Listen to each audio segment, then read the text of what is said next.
I am the director of the Office of Evangelization and Catechesis, which sounds very fancy.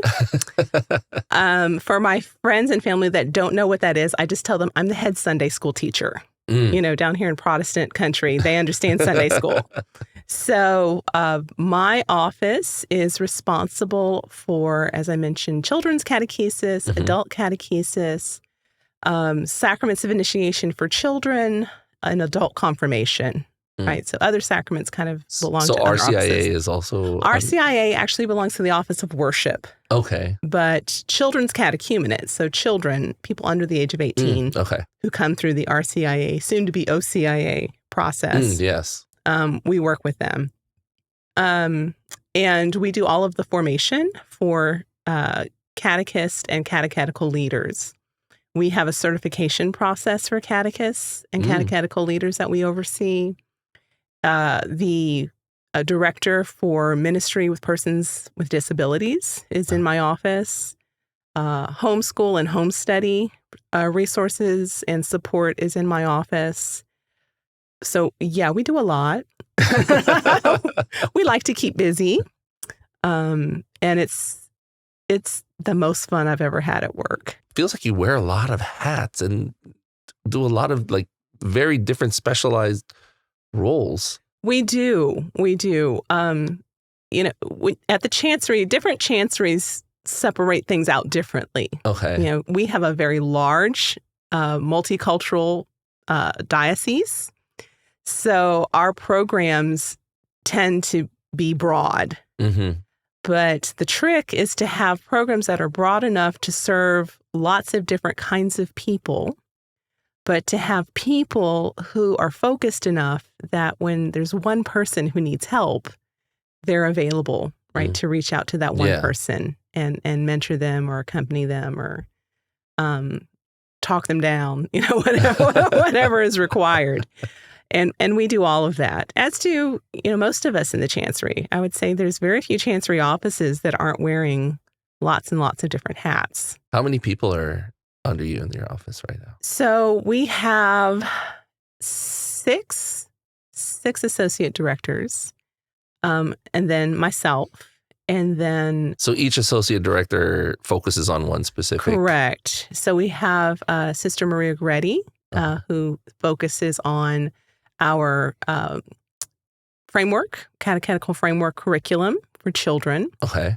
She also does homeschool families, home study families, and she's also our liaison to the Vietnamese community. Okay. Melissa Alvarez, who does ministry with persons with disability. She also is my right hand with Early Childhood Center. She was an early childhood director, which is another thing I help with. I take care of all of our early childhood centers here in the Archdiocese. Oh, wow. And then Miguel Vences, who takes care of our formation programs for catechists and catechetical leaders. We also have Matt Kiernan, who does sacraments and sacramental coordination.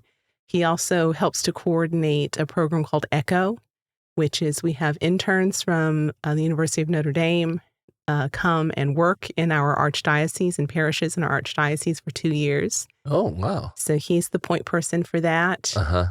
Brian Garcia-Luenzi, who takes care of our adult formation in English and is our in-house kind of, tech geek. So anything online or technical that we can't figure out, Brian can usually figure it out.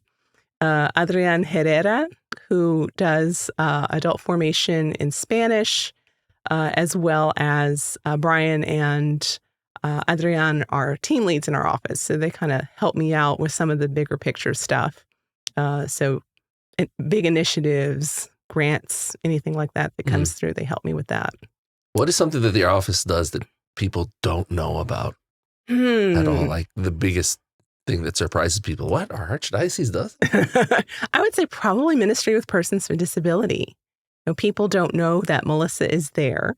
And she does quarterly gatherings with folks either working in ministry with persons with disability, family members who have a family member who is a person with a disability, persons with disability that, are in ministry or are working with us to help our parishes and our programs to be more inclusive. Mm-hmm. And that covers, mental health as well as physical disability and, chronic conditions that cause people to have kind of, limited movement or hearing or vision.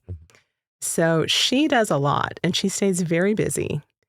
But a lot of times I get calls all the time from parishes where, okay, we have this family and there's this child who's on the autism spectrum. And so we can't, do that because we don't have anybody in our parish catechetical program who is specialized in autism. Well, you don't need anybody specialized in autism. You just need to catechize the child, right? So there's a conversation that needs to happen.